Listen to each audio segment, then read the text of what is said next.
War Eagle Auburn family, welcome back to another edition of E2C Network Live, where we get together, we sit down, and we talk about what's going on in the world of the Auburn family spectrum. We're always heavy here on the sports, especially the Auburn sports. But if it's orange and blue, it is what we do. Thank you for joining us, whether you are watching live right now or you're watching back on the replay. We appreciate you spending just a few minutes of your time with us just to hang out and talk about what's going on in the world of all the stuff that is Auburn. On tonight's live stream, we're going to try something a little new as we've kind of grown with this YouTube channel and there's a demand for this type of content. We're going to do a live stream weekly for basketball. And this is the first time that we're going to sit down and do this on this channel. I've even got my hashtag basketball shirt out and ready for tonight. So we're going to discuss week one of Auburn men's basketball. We can even discuss women's basketball if that's a point of interest for anybody as well. It's always a point of interest for me, but I understand that it's not the biggest draw right now, especially kind of getting the program back together. But it's still basketball. But mainly, we're going to be talking about week one of college basketball, of Auburn men's basketball, and everything in between. This should be a much lighter topic. This would be a much more happy topic, I think, than we've had to talk about in football for the last couple of weeks. So as we get started tonight, please do me a couple of favors here as you come into the live stream or even on the replay post where you're watching from, city, state, international, all that good stuff. Smash that like button if you enjoy this type of content, that so that we can let other people that know that we're live and that they can join in on the fun and participate in the conversation. You can share it out on Facebook groups. You can share it out on Twitter. Invite your friends and family in here to have fun with us tonight. A couple of housekeeping things on the agenda for tonight. It's kind of open-ended where it's the first time we're doing this type of stream, so no really set schedule. We're going to hear from our sponsor at some point throughout this. But also, this show will shift to Monday nights when football season is out of its regular scheduled program. Does that make sense? When we are into bowl season and there's game every week, we'll have this show on Monday nights. But for now, we're going to try to do it on Tuesday nights. And I hope that you guys are excited to talk about some men's basketball because it is the most wonderful time of the year for some people. I love the game of basketball. It's actually the thing that I love the most. And I said I'd never give up the podcast on our network, but I did. Speaking of which, if you haven't, you need to tune into Inside the Jungle, our Auburn men's basketball show. With Chris and Gray Oldenburg, the father and son dynamic, and they are just getting their feet wet in that and doing a great job. So please do check that out. You can find it on Apple Podcast, all that good stuff. There's links in the description if you need help getting there, or you can just message us on any of our social media. We'd be happy to help you in any way we can find our content out there. It's also here on the YouTube channel. So with week one, I'll kind of set the table, my favorite phrase for everybody here. Auburn University started off in the poll 22 overall. Since that time, after their week one performance, they moved up to number 21 in the AP poll is really what I'm addressing here. Same thing as in football. You have the AP and then what was the equivalent of the college coaches poll. They don't have a playoff poll, but there is the whole RPI stuff. We can get into all that good stuff as time goes along and it becomes more important. Right now, this is just the first couple of weeks, so rankings really don't matter. They're just kind of fun to talk about in that. And it's not like one of those things too, where if you're not ranked at a certain point, you can't get into things. It all matters on your RPI wins, usually on how they make those decisions there. And there's everybody who's got their list of how they do things. So just kind of some things to expect if you're new to the sport of basketball, how these teams get into certain things. It's really important that Auburn not only gets off to a good start, but completes a very good resume in the non-conference, which is really going to set the table for them going into postseason to see if they can actually make the postseason. By the way, I just remembered this too, a little bit of housekeeping. We started a little bit early tonight, and I know that's why a lot of people aren't here yet. We have a little bit of a scheduling conflict, so I had to kind of get this thing rolling a little bit earlier. So that's why I was saying you need to, those of you that are normal viewers here, you need to make sure that everybody knows that we're live that's normally here, because they're probably all like, what's going on? 2 wins, obviously 2 games on the week for Auburn basketball for the men. They had Morehead State, which they won 77-54. And they also played a second team, and I'm blanking on their name right now because I'm waiting on my thing to stop spiraling and get over there. If I can remember off the top of my head, ULM, Louisiana-Monroe. A much more satisfying game for the Auburn Tigers overall was that one. Let's see. Neil White's here. Good to see you, my man. Thanks for being here. War Eagle. I'm glad you're excited about the season. What are you most excited about? What is it that's got you jazzed up about this? Is it Jabari Smith? Is it maybe doesn't seem like we're going to get jinxed with any, what do you call them? Sanctions and stuff like that to keep us out of the postseason. I'm just kind of continuously operating on a belief that we're going to have some kind of rinky dink thing that's going to be really frustrating to really dash our hopes come up at some point. That's just the way I like to operate to prepare myself for those notions. Like I said, 77-54 over Morehead State, 93-65 over La Mo. Couple things about at least Morehead State. Coach Pearl has done a great job, in my opinion, since he's been here, of not just doing a good job of tailoring his schedule, but also doing a good job of when you see these teams that nobody really knows about, he's trying his best to go out and get the number 1, the number 2, or the number 3, in that particular league. So Morehead State were I believe, the champions of whatever conference that they're part of. And you've seen them in the tournament a couple of times. I don't remember La Mo being in that discussion last year at all, but I'm sure that they've had some success. But it doesn't always have to be that way. Just the fact that Coach Pearl makes a conscious effort to go out and put some of these smaller schools that actually have some clout to them on the schedule is good. And then Morehead State in the very first game showed you why you should respect them. Currently purchasing stock in Green Bay. I'm excited that there is more promise in basketball than football. Wow. How about this? There's more current promise in basketball than there is football at the moment. I would agree with you on that. And it's all a matter of perspective. But hey, enjoy it while it lasts, because you never know when that promise may slip away. You just never know. I hate to remind you of that. So like I said, there's no really set agenda tonight. I just kind of want to bounce around on some things for this week 1 and kind of talk about them and hear some of your perspectives, maybe answer some of the questions that you have. Other than just getting the 2 first games in your belt, the hype of that, it's ridiculous prices to get tickets to Auburn Arena now.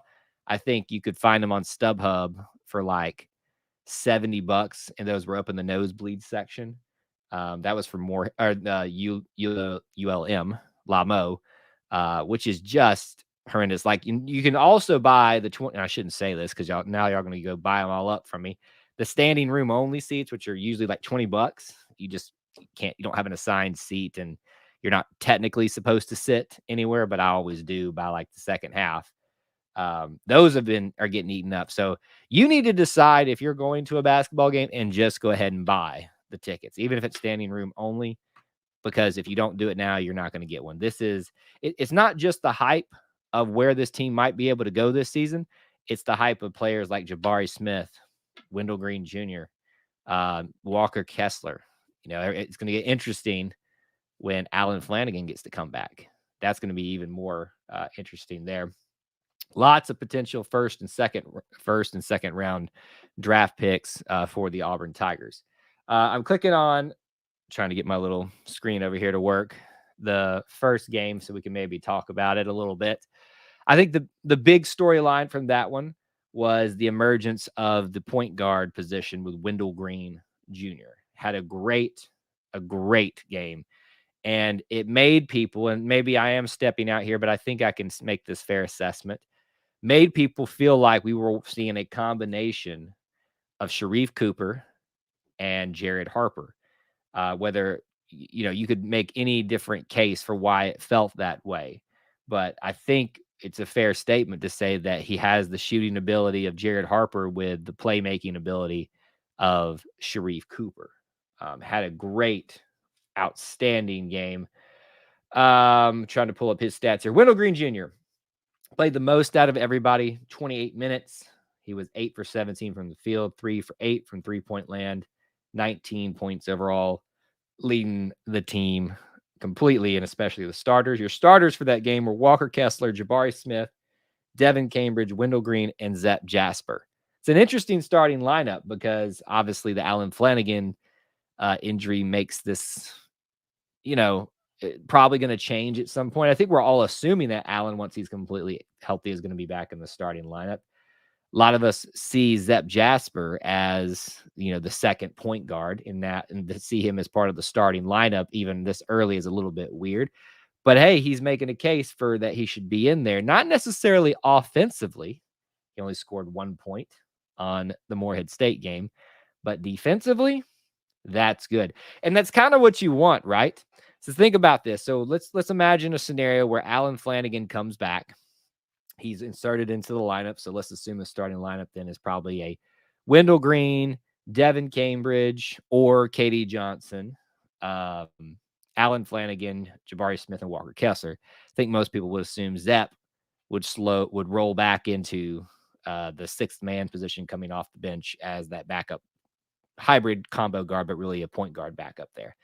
Whereas you've got the guy who's kind of the all-around good one in Wendell. This guy comes in and his prowess is defense, which is really good because if he's going to be one of these guys that's not as good offensively, doesn't mean he's not good, but as good offensively as maybe Wendell Green is, the one thing you don't want to have happen is that you're going to lose something defensively there. It could honestly be a nice little change of pace where this lockdown guy on defense comes in, excited to play, to give Wendell Green a break because he's probably going to see the most minutes out of all the Tigers basically the entire season if he can stay out of foul trouble.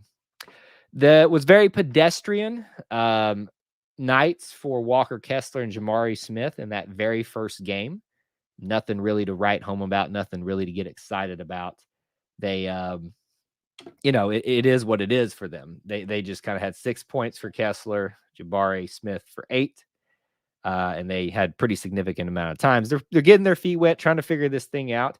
And the whole team, for that matter, they kind of got punched in the mouth by Morehead State and weren't, they seemed kind of shocked that Morehead got on out there and handled their business. To Auburn's credit, they locked them down in the second half and it didn't become too stressful. But there was a moment I could sense that it's starting to set in for them a little bit. The Auburn fans starting to panic about that game. So 6 points for Kessler, 8 points for Jabari Smith, and we've already addressed. Devin Cambridge had 11 as well. Pretty decent game for him. That's probably where you're going to see him a lot, flirting with double digits in points every so often, but being kind of the energy guy. I think this is another analogy if we're going to start comparing players to others. A good one to talk about is Devin Cambridge may be your Malik Dunbar, your energy guy. He loves to dunk the ball, loves to kind of make noise. Also, Cardwell is that as well. But Devin Cambridge is definitely going to see a lot more time with him. Everybody got some time in these games. You hope that you get to see the backups, the walk-ons, and they pretty much all got to see time there. Other notables is Jalen Williams at 10. Unfortunately, Jalen he's just, as much as I had hoped that he was not going to slide into a backup role position, it just seems out of the talent that's there, it's going to happen. But boy, is it nice to have when you bring him in, there not to be a drop-off at all. Jalen Williams continues to be a productive member of this team with 10 points against Morehead State, and he's the most significant. Oh, I forgot about that. KD Johnson, all the way down there in the stat list with 12 points. Just a high energy ball guy, too. So you could almost say maybe KD Johnson / Devin Cambridge are going to be that Malik Dunbar type of guy for this team overall. So Morehead State, that's the main stuff from that game. It was nice to see that the point guard position seems to be pretty secure. It was something, even with Sharif Cooper there, that we felt like was lacking a little bit of the time and kind of struggled. We had to force Allen Flanigan to some of the positions that he shouldn't be, and he struggled when he was having to kind of fill a point guard role. That is not his role, and that is not what he's best at.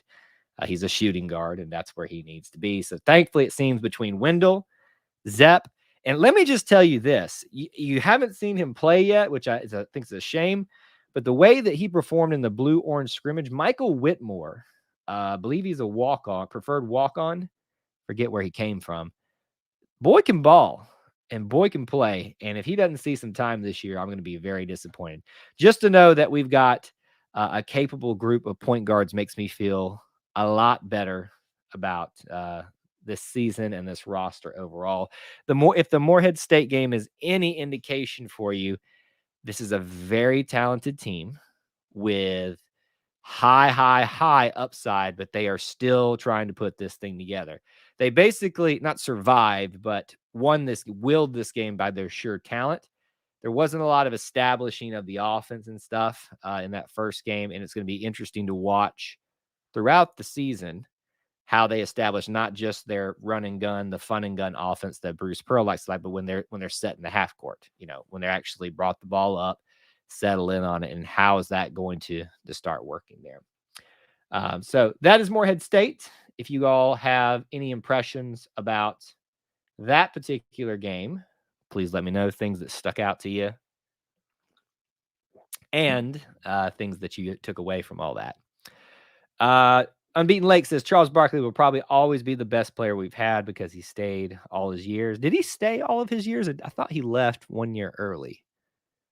I thought he did, but you could be right. But is there any way Jabari would be able to take the top spot? It's hard to make that case, isn't it? Right? It's hard to make the case that somebody is going to be the best player if they're only here a year, unless that year that they're there is just unheard of. You win a national title and they're the player of the year and all that stuff, and then they go on the NBA and continue that thing. I think you can make that case then. But Jabari looks the part. So many times it feels like you see these recruits, even if it's not Auburn, they've got all this talent, they've got all this hype around them, and yet they just don't live up to it exactly. Jabari knows basketball. He just does. And it is something of beauty to watch. And we got a treat in the La Mo game finally. So that's a great question, Unbeaten Lake. I don't know that anybody's going to pass Charles Barkley at this point. Dusty, good to see you. Bryce Brown is the GOAT Auburn player, in his opinion, not saying he's the most talented. Well, it's hard not to. I'm trying to think of a fair comparison for Bryce with football. That's a good one.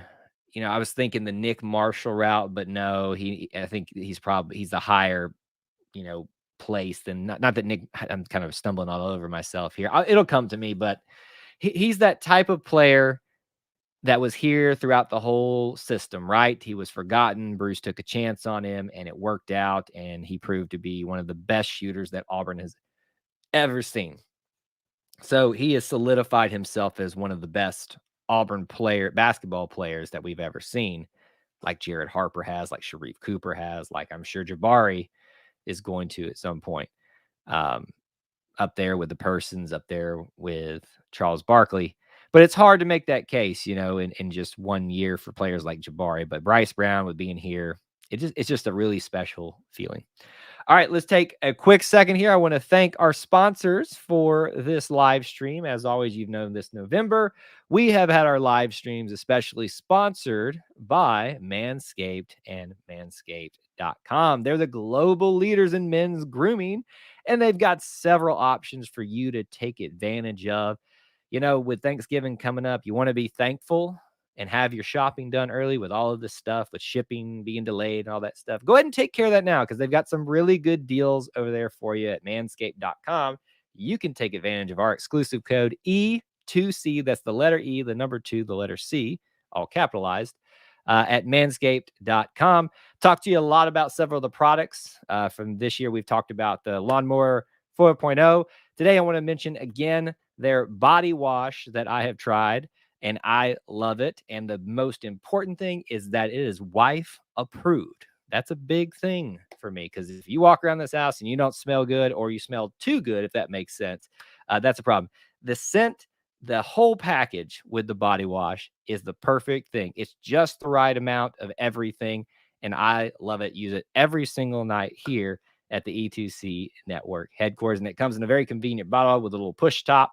It's just they have taken, they've taken all the things that could be frustrating about body wash and made it simple and made it specifically tailored for a man. So make sure you go over to manscaped.com and take advantage of our code E2C so you can get your 20% off plus free shipping. That's code E2C at manscaped.com so you can get that 20% off plus free shipping. Be thankful this holiday season for the best gift of all from Manscaped. Let's talk about some other basketball. Let's talk about the LaMo game in some detail. The biggest story from this one, the biggest story, Jabari Smith. Hands down, right? Jabari Smith had himself a game. So let me jump right over there and go ahead and read you his stat line, which after the second or the first game, everybody was kind of like, a little slow start and things like that. I think he scored 6 points. How about this? 29 points, 7 for 12, 3 for 5. And a couple of those were on the move 3-pointers from 3-point land. 6 for 8 from the free throw line. 2 offensive rebounds, 8 defensive rebounds for 10 total, 2 assists. He gets 4 steals, 2 blocks, and he had the most turnovers, but he was a very active player in this game, and a total of 23 points in 29 minutes. Coach Pearl gave him the nod for playing the most every minute except for one. Well, not for one, but 11. Right, 11 minutes. And he earned every bit. What a performance. What do you guys think about one Jabari Smith? Dusty says the versatility of this team defensively is exciting. Bruce has a lot of toys to play with. And you can tell, right?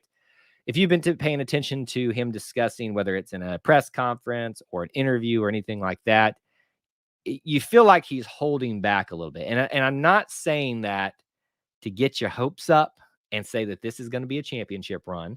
I think this is clearly a talented enough team to make it into the tournament and to win a few games based off what we're seeing now. But you can tell Bruce is like trying to keep his hand close, trying to keep all his cards still not on the table to try to contain himself for what the tools that he has, as you said. I'm being like, I really want to see us play Michigan in a couple weeks. We need to beat UConn first, which will be tough. Now, UConn, yes, and this is a little bit of a step ahead. We'll come back to LaMo. UConn has been down the last couple of seasons. We've already beaten them twice. We played them in a home and away 2 and 3 years ago. And they're probably getting back to where they're normally. It's UConn, by the way. It's one of those names. They may have a downtime, but they get back to it at some point. They're not Texas, right? In football, everybody loves to pick on Texas, and I kind of like it too.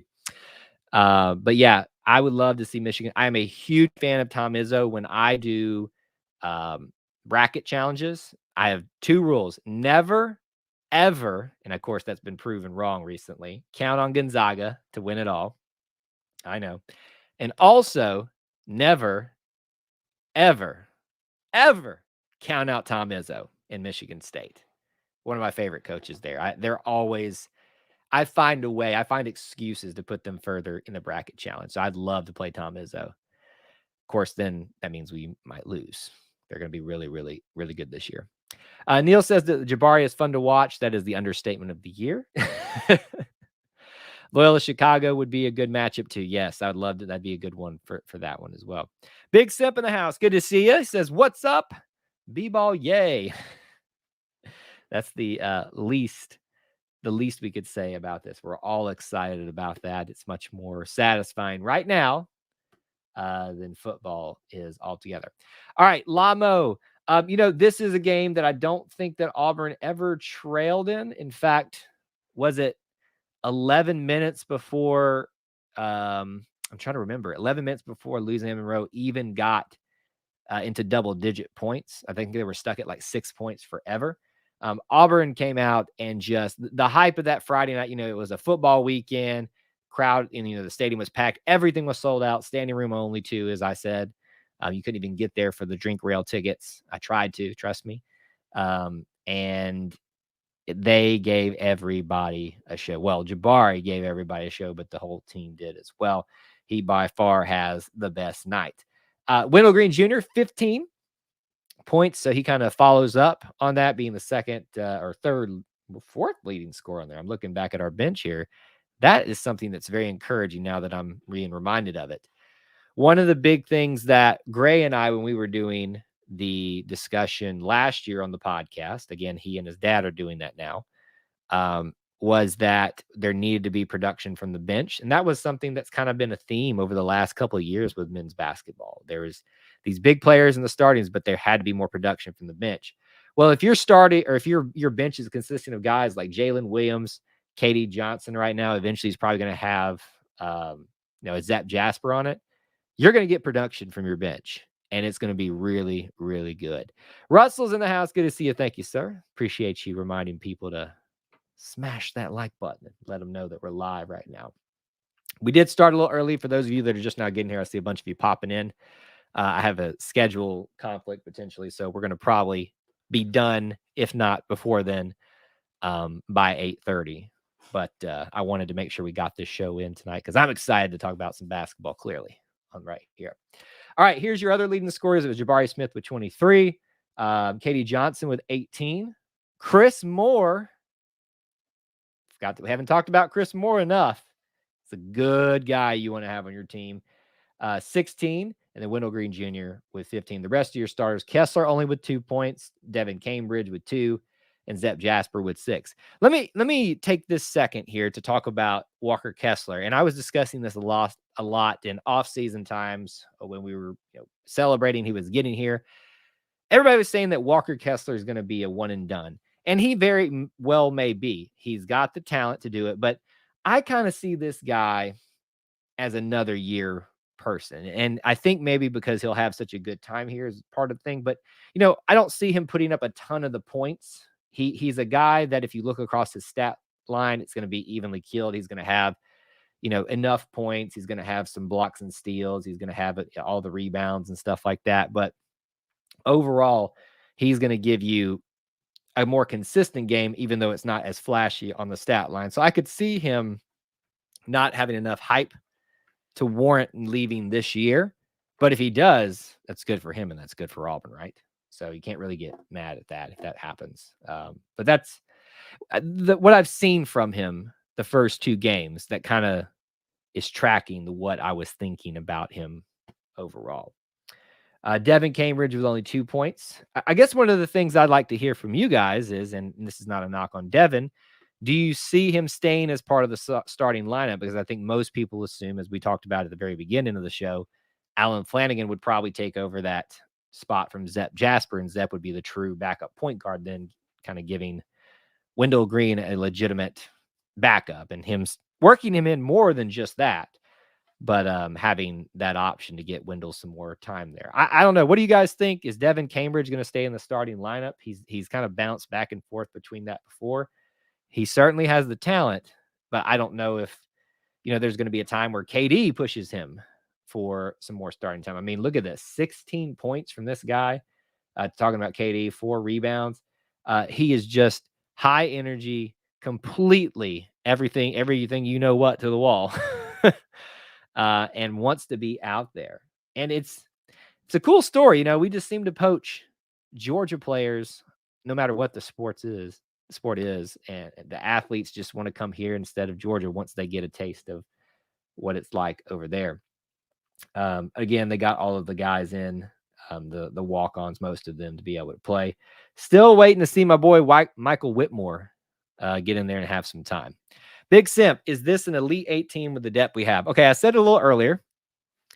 This team is definitely a tournament team based off what we've seen. I would say even if they, have some struggles, a first-round loss would be disappointment. So I'm going to say this is so far looking at a definitely getting to the second-round team. I think I'm probably comfortable to say they're good enough to make it to the Sweet 16. I think Elite 8 right now is just a bit of a step out for me personally. That's just what I kind of feel at the moment, if you want my honest opinion. But I tend to be more cautious these days in my predictions, try to be. Always thought Cambridge was better off on the bench for Auburn and his play. I think you may have a point, Russell, and the problem is I don't know that anybody else is going to completely do a good enough job to take that away from him all the time. I think Coach sees Devin and that slot as interchangeable, where you maybe slip in a Katie there. Maybe you slip in, well, you probably wouldn't put Jalen because then that's just a really tall lineup with Kessler and Jabari in there. But yeah, I just, part of me feels like he'll be in there most of the year, but wouldn't be surprised to see him worked in and out with a couple other players. Dusty says it takes a while to work a guy back in. Remember Purifoy? Mm-hmm. Wow, way did he turn it on in the postseason? Flanagan won't be able to just step in and start for us sometime. And that's a good point. I want to maybe clarify that, make sure I'm not expecting him to walk in here as soon as he's eligible and take back his starting spot. But I think based off of what we've seen from Alan Flanagan, it's an honest, opinion. You can make that assumption that when he gets set, when he's ready again, and he's showing that he's back to his normal self, you can assume Alan Flanagan to probably work himself by the time we're playing a tournament game in the starting lineup. Maybe that changes. Maybe somebody else is so good that he can't get it back in there. Regardless, Alan Flanagan needs to see the floor as long as he's healthy as much as possible. Clint, what's going on?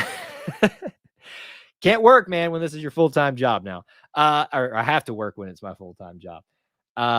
Yeah, like I told them, this is going to be the case for the next couple weeks while we finish up football season, but this will switch into the Monday night slot once we are, done with the regular football game updates. When there's no football games to break down and grade, got to have something fill the slot. We're always going to have a Wednesday night open call show, which I'm sure is going to be really football centric all the time, but this will definitely slide in there once we are done with football.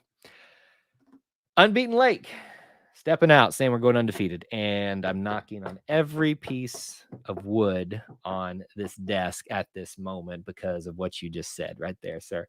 I kind of hope that we don't go undefeated because I want us to face a little bit of adversity, so that when we get to the tournament, that's not a foreign concept to us. I don't think this team is good enough as a team yet to not run into some adversity and overcome it just yet. I mean, they haven't really they've been tested somewhat by Morehead State, but it's going to take some more time. Russell agreed. Lineup versatility will be fun to watch this year. Cambridge could make a huge impact if used properly with our current talent. He's a heck of a number 6 or 7. And here's the thing too. And I think a lot of people see the sixth or the 7th person as, kind of the forgotten one. But really it's probably in some ways the more honored position, because that means when you come in, you're the first sub in. There's expected to be no drop off. You're the most trusted one. Now the situation changes, whether you bring in a big guy, a small guy, all that kind of stuff. But there is no honor lost in being the 6th man. That's why there is an award around that in the NBA, I believe, and should be in the college ranks if there's not. I want to go to, let's look at some team stats on this game, and maybe it can tell us, some things here. I'm looking right away at my first thing. If you have listened to the podcast ever, Clint knows this. Clint, what is the one thing that I harp on every single time? Free throws. Free throws, free throws, free throws. Now, the first game, it was not great, but they only had like 7 attempts. Still, you should be making 6 out of 7. My opinion is that you should be at least 80%, if not higher.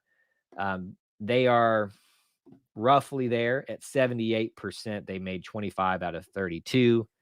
It's going to take some time. What I don't want to have happen is what has occurred in some other games in previous seasons, where they lose the game they wouldn't have if they had just made a few free throws at the end. You got to make your free throws, and I'm happy to see, at least in game 2, close to where I want to be. One of the more important stats too is getting the rebound battle won. They did 30-39, and that's really probably a case where they were further ahead in that early on in the game and why they jumped out so far. Big Simp, Alabama is recruiting well and have a good coach with an up-tempo system. Yes, I love Auburn, just taking notice of the turds. Well, you always want to take notice of the turds, I guess. Yeah, they are definitely having a little bit of a surge right now. I don't think it's unfair to say that it feels more like just a surge and not a sustainable surge. Um, Auburn's thing was a slow incline, building the foundation, whereas you've got these guys, seems like it's kind of rushed, and I'm wondering if that's not going to fall off when things happen. Found it intriguing with as much talent as they sent to the NBA or just lost in general that they're ranked ahead of us right now. Don't think that's going to be the case by the end of the year, but just maybe how I'm feeling. I'm feeling a little froggy right now. Field goal percentage 43 or 48%, so almost 1 out of every 2 shots that you're taking. And 3-point percentage, when you shoot this well from 3-point land, you will not get beat. 40%. It's pretty good. And that's not just coming from your guards. That's Jabari Smith. That's a lot of other players as well. How smooth and amazing was it to see the guy? Let me break this play down. It's the play where he goes coast to coast and makes the jam. I know we were just talking about threes. I'm kind of jumping here. The guy literally gets the rebound on the other end, and instead of just going and deciding like most stars do, I'm just going to take this the whole way, he's actually doing what he's supposed to do. Look to give it to one of his guards. They're not open or they're not ready to receive the ball, so he makes an executive decision, says, okay, well, I'm going to bring it down. But it's not like I'm just going to drive it to the hole and show everybody my talent. He's still looking to give the ball up, but it's still there, and he's still got an angle to take it to the hole, and he does. And how brilliant was him to see him do that and also bring it up and shoot on the run too. The guy's just a talented basketball player. Just absolutely talented. Russell says the better that Alabama is, the more fun it's going to be whooping them in the Bruce Pearl era. There's some truth to that, right? It's kind of boring to beat up on your rival if they're not ever good, like Georgia and Georgia Tech in football. I don't even know how you call that a rivalry. Difference between Bama and Auburn basketball is Coach Pearl is after players that will get them to go far in the tournament. So as it seems right now, let's give Alabama some credit. They have gone out and get the players that they want to. They went after what seems to be not the flashy hire, but maybe the smart hire to try to build a foundation. Although it does seem like they've kind of gotten to that foundation a little bit quick, which makes me think it's built on shifting sand. Big Simp, loved it, man. Hated our free throw shooting. They should be practicing free throws on the weekend instead of beer pongs. I hope they're not doing that in season at least. Listen, when I played 1 year of college ball at AUM and played obviously all throughout my high school, both coaches, there was an exit fee to leave the gym. And I got really good at free throws because if I wanted to go home, the exit fee was 10 in a row. 10 in a row. Do you know how hard it is to make 10 in a row? Especially with pressure on the line. If you wanted to leave, 10 free throws in a row. That was everybody. And it took some of our big guys a long time to do it. That needs to be an emphasis this year. And I hope and I trust that it will be. Unbeaten Lake says that recruiting really doesn't matter a whole lot in basketball. For instance, Kentucky hasn't won a championship in over 10 years, and Gonzaga still hasn't won one. I'm going to disagree with you, Unbeaten Lake. It does matter. It may matter to different degrees and for different reasons than football does, but they're completely, different sports. If you think that recruiting doesn't matter, do you think that Auburn basketball is in the tournament, is in the Final Four without recruiting the right guys? Now they recruited, and you remember the stat. There was the comparisons with Kentucky and Kansas during that run where Auburn's team was basically 1 5-star and the rest 3 stars. Recruiting matters, just not the type of recruiting you're probably thinking of, Unbeaten Lake, the 5 stars and stuff like that. I get your point. Your point's correct. 5 stars don't necessarily mean you're going to be good in the long run, but it sure does help, and at least helps. There's almost kind of an image thing in basketball. I think the 5-starness is starting to lose its luster because Alabama and Georgia eat them all up basically every year in football. In basketball, there's almost kind of still this luster about it. It hasn't lost its shine yet, and there is something to that 5-starness, if that makes sense, in my opinion. But yeah, I do think it's not that I completely disagree with you on it. I think it probably is just a much different way of looking at things with recruiting on there. Turnovers was another big issue for Auburn at times last year. A lot of this was because of the turmoil at the point guard position with Sharif being ineligible and then hurt, forcing players to play point guard that they weren't. They only gave up 10 in this game, but they did foul a lot with 22. Does anybody think that they could have called at least a few less fouls in this game? It was ridiculous, absolutely ridiculous.